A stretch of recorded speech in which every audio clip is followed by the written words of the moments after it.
Assalamualaikum warahmatullahi wabarakatuh. Balik lagi di podcast Beris Consulting. Alhamdulillah hari ini kita kedatangan orang yang luar biasa. Saya juga banyak belajar dari beliau. Beliau adalah Kak Yoki. Apa kabar Kak? Alhamdulillah. Beliau adalah seorang founder dan CEO dari PT Unikaos Kreatif Indonesia. Buat teman-teman biasa taunya dengan merek brand yang luar biasa besar, yaitu Kaos Nyenyes. Alhamdulillah beliau hari ini bisa menyempatkan waktu buat ngobrol sharing-sharing di sini. Nah, pertama kali nih, kenapa Kak dulu kepikiran namanya Nyenyes? Ini banyak banget yang nanya nih. Iya. Kalau diundang itu banyak sekali yang banyak tanya. Itu pertama kali pasti. Oke, sebenarnya saya terima kasih nih kepada Beris, foundernya Beris Consulting sudah kolaborasi nih ya untuk berbagi dengan teman-teman semua. Kalau sebuah brand itu kan harus diingat pada dasarnya. Jadi kalau proses ini sudah lebih dari 10 tahun yang lalu ya. Jadi bagaimana kita tuh masuk ke pikiran orang, positioning gitu ya. Tapi ini baru namanya aja. Jadi dengan nama, keunikan nama sebenarnya. Jadi dengan pengulangan, kalau kita lihat kan kata Nyenyes itu ada N-nya 2 kali ya kan, Y-nya 2 kali, E-nya 2 kali juga diulang. Iya, nah, ada S di ujung. Baru notice nih sekarang. Ya, berarti kan Nyenyes. Iya benar. Jadi ada filosofinya juga Beris bahwa Nyenyes itu berbicara tentang kota ini. Bagaimana orangnya, budayanya, tempat-tempat menariknya gitu. Apa saja hal unik di kota ini dengan kita gambarkan dengan gambar visual seperti itu. Oke. Nah, itulah namanya Nyenyes. Iya, Kaos Nyenyes Palembang. Okay. Dan kenapa Kak sampai kepikiran ke industri oleh-oleh? Sedangkan kita kan tahu juga di Palembang kan untuk oleh-oleh juga banyak kan jenisnya, ada makanan. Tapi dari Nyenyes sendiri mengambil segmentasi di merchandise. Kenapa? Nah, menarik sekali ini. Jadi kita mulai usaha dulu ya, mulai bisnis itu saya nggak tahu juga bahwa kita lihat apa sih problemnya gitu kan. Siap. Dulu saya bilangnya opportunity, peluang. Jadi dulu ketika tahun 2008 kota ini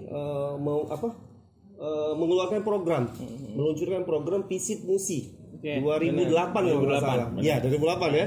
Jadi saya dulu masih di luar Palembang. Jadi 2008 itu ada Visit Musi. Saya mikir tuh kan, wah ini ada peluang. Berarti kalau pemerintah udah support, ada peluang di situ, ada opportunity. Tinggal kitanya aja ya benar. Iya, jadi saya lihat pasti kalau orang datang ya wisatawan itu spend money, jadi menghabiskan uangnya gitu ya. Jadi nomor 1 itu pasti dia mau beli makanan biasanya. Nah, makanya saya bilang tadi itu oleh-oleh makanan. Jadi saya mungkin nggak bisa masuk. Oke. Jadi saya lihat ada peluang yang lain nggak? Ternyata nomor 2 setelah makanan, pempek itu terlalu kuat menurut saya. Benar, sangat kuat gitu kan. Jadi nomor 2 itu pakaian. Jadi sekunder lah kita ambil. Nah, makanya kita lihat itu, kita masuk ke situ. Jadi di industri kreatif kaos oleh-oleh. Kaos oleh-oleh Nyenyes.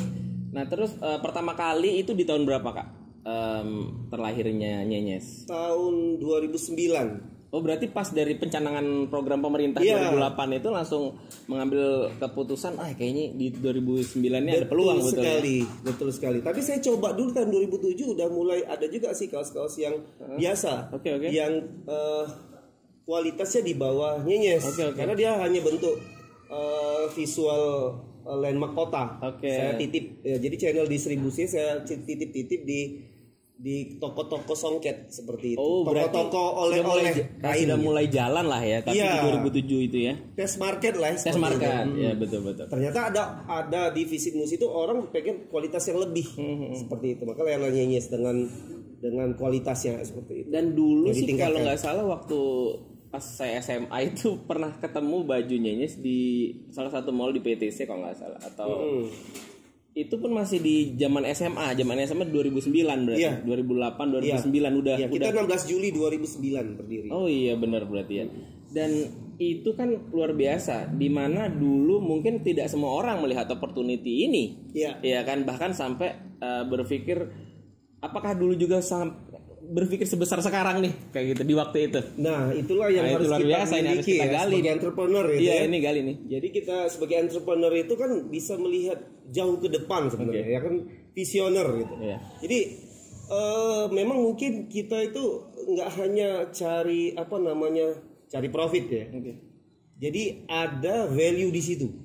Jadi ada yang menguatkan kita. Jadi orang ke Palembang itu dia bisa mendapatkan oleh-oleh yang baik gitu ya. Terus dengan produk yang baik dan menjadi kebanggaan dia ketika pulang, barusan dari Palembang. Itu kalau untuk orang luar kota, apalagi uang lokal gitu. Orang Palembang sendiri yang di luar, mereka lebih bangga. Jadi di sini tuh kadang mereka senyum-senyum, ketawa, ngeliat desain kita seperti itu. Dan kebanyakan juga berarti ada kayak ingatan tersendiri buat teman-teman yang di luar kota Palembang. Iya, betul. Dia merantau kan, tiba-tiba pulang. Wah, ini wong kitonian ini, wong kita banget kalau orang luar kan gitu. Kalau kita kan wong kitonian ini. Dan pertama kita bahas tentang ini Kak, masuk di turning point. Kita balik lagi ya, bahas sesuatu yang lebih sangat penting nih menurut kita. Turning point, dimana backgroundnya Kak Yoki ini apa sebelumnya? Oh gitu, mau tanya. Saya biasa aja sih sebenarnya kalau di akademik gitu ya. Nggak menonjol juga gitu. Hanya hobi mengeksplor diri saya. Jadi saya pernah coba di olahraga, mau jadi pebasket, jadi musisi gitu ya, kursus musik klasik segala macam. Tapi intinya ternyata kita berkaca. Saya percaya ini itu kalau dalam Islam tuh ke atas itu kita lihat kakek keluarga kita. Nasab. Gitu. Nasab ya. Seperti itulah. Jadi apa sih gitu kan? Kita lihat prestasi keluarga kita. Ternyata boleh. Iya, sejarah itu kan bisa kita belajar dari situ.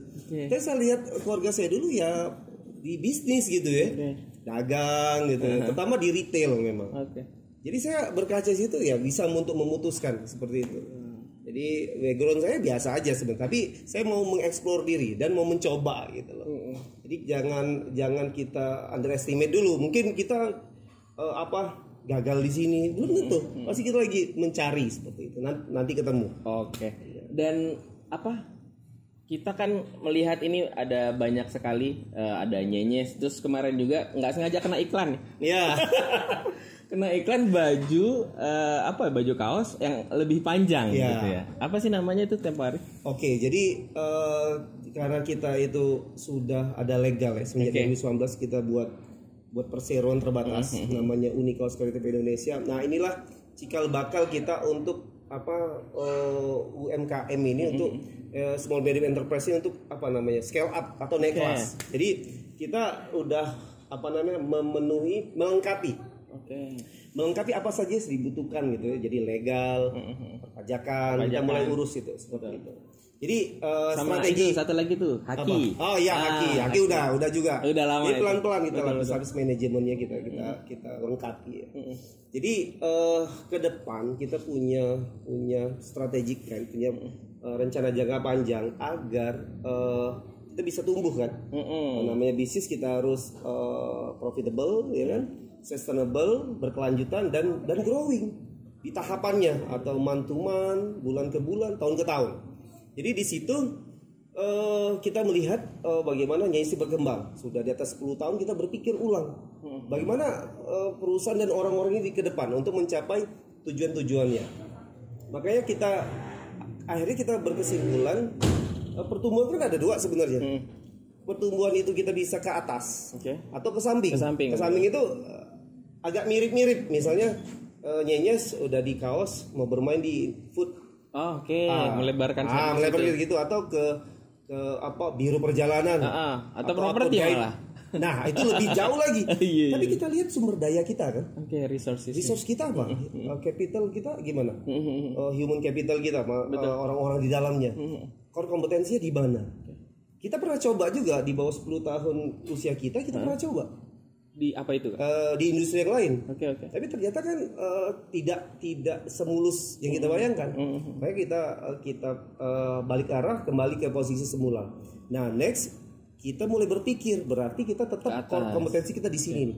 Berarti kita ke atas. Jadi produknya sama, tapi segmen market yang kita tuju ini berbeda. Itulah tadi yang ketemu apa Muslim Mind. Itu namanya Muslim Mind. Jadi iya. kita menyasar pada namanya itu target market Muslim. Gitu. Nah, Muslim Mind ini mempunyai value itu inspirasi kebaikan. Kalau Nyenyes itu Koski Togalo, kami ingin brand ini itu menyuarakan, menginspirasi orang-orang pemakainya. Jadi kita itu bermacam produk yang kita tawarkan sesuai kebutuhan saudara-saudara Muslim kita lainnya. Apapun kepentingannya, apapun keyakinannya dan kebanggaannya seperti itu. Ada yang bergambar, ada yang polos seperti itu. Iya. Ada dan dia modelnya apa lebih panjang ya? Lebih panjang, lebih longgar. Yang Nyenyes, ya. Iya, jadi apa? Super fleksibel dan super confident seperti itu. Wow, luar biasa ya. Jadi memang kalau teman-teman juga mau mendapatkan produk dari Musliman itu tuh kemana? Sekarang cara bisa kita dapatkan di marketplace ya, yang warna oranye, dan warna hijau juga gitu ya, dan juga di webnya di Musliman. Apa nama webnya? Musliman. Ya, jadi Muslim and Mind sebenarnya itu. Oh iya. Jadi mindset seorang Muslim. Iya, seperti itulah. Jadi dia menyuarakan kebenaran gitu ya, seperti itu. Oh, tapi kalau sekarang memang belum di IG-nya juga bisa. Belum ada bisa ke tokonya Nyenyes, saya belum, bahkan beda harus atau gimana nih ke depannya nih? Ya mungkin bisa ke depan bisa kita buat omni channel mungkin. Iya. Tapi namanya kita pelan-pelan karena kita baru di industri ini, di kategori ini. Jadi kita harus banyak belajar juga sama teman-teman yang lain. Oke, luar biasa nih. Dan memang ternyata salah satunya yang kayak kita dibilang adalah ada yang orang-orang itu holding company-nya dia menyamping ya, karena pelebarannya di penambahan kategori industri yang lain. Dan ini memilih yang linear, tinggal segmentasinya dipecah lagi kurang lebih. Salah satunya ada kaos Nyenyes kan sudah lebih dari satu dekade ya kalau nggak salah, sudah lebih dari tahun. Masya Allah nih. Dan kita akan belajar nih tentang rahasia satu dekade lebih Nyenyes ini seperti apa ya. Kita akan lanjut di part kedua. Tetap di podcast Berries Consulting.